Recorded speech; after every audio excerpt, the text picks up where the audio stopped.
keep it. You know how people love jewelry? Right, Brother Shamir? What do people do with jewelry? What do women do with jewelry? They buy it to wear, but still most of the time they're hiding it. Huh?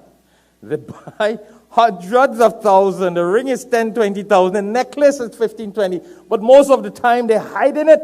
The husband bought the necklace for her to look nice, and she never dressed with it for the husband.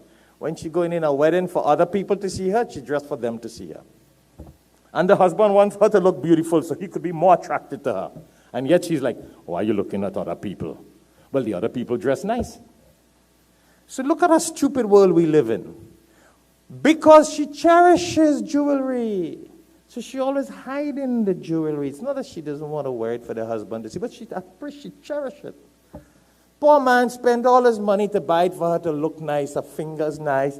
Instead of the finger looking nice at the ring, it's all curried up with curry and masala and biryani and roti. That's all the poor guy is seeing. How could that turn him on? That turns him off. Because you hide all the jewelry and the ring and all the things. That's for him.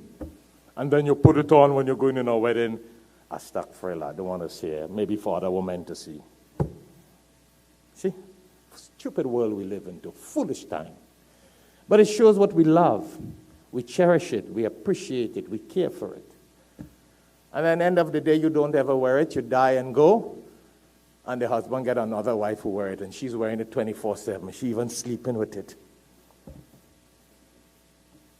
That's reality. Don't laugh. This is hakikat.